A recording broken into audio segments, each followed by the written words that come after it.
Adlaw nga Domingo karon mga kaigsuunan, petsa 23 sa bulan sa Enero tuig 2022. Ato karong gisaulog ang National Bible Sunday. Karon usab mao ang ikatulong Domingo sulod sa tuig ordinaryo. Ang pagbasa kinutlo gikan sa Ebanghelyo sumala ni San Lucas, Kapitulo 1, versikulo 1 ngadto sa 4 o Kapitulo 4, versikulo 14 ngadto sa 21. Halangdong Teofilo, daghan ang nangako sa pagsulat sa asoy mahitungod sa mga panghitabo sa atong katilingban. Gisulat nila ang nadungog namo gikan sa unang mga nakasaksi nga nagsangyaw sa mensahe.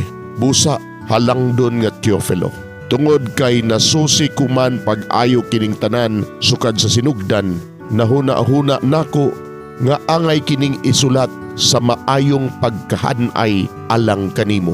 Gibuhat ko kini aron masayod ka sa tibuok nga kamatuuran sa mga butang nga gisaysay kanimo. Unya mipauli si Jesus sa Galilea og diha kaniya ang gahom sa Espiritu Santo. Mikaylap sa tanang kasikbit nga dapit ang balita mahitungod kaniya. Nagtudlo siya sulod sa ilang mga sinaguga o gidayeg siya sa tanan. Unya miadto si Jesus sa Nazareth, diin siya magdako og sumala sa iyang naandan. Miadto siya sa sinaguga sa adlaw nga igpapahulay. Mitindog siya ron pagbasa sa kasulatan ug gitunol kaniya ang basahon nga sinulat ni Propeta Isaias. Gibukhad niya ang linukot nga basahon ug maoy iyang gibasa ang dapit diin nasulat kini.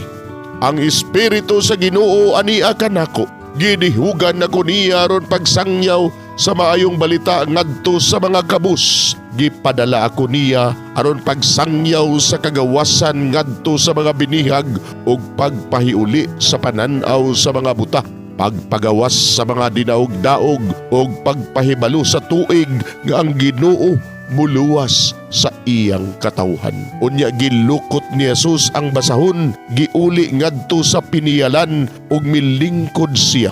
Mitutok kaniya ang tanan nga didto sa sinaguga. Unya miingon siya kanila, natuman karong adlaw kining bahina sa kasulatan sumala sa inyong nadungog. Mga igsuon, ang Ebanghelyo sa Ginoo. Daygon ikaw, O Kristo.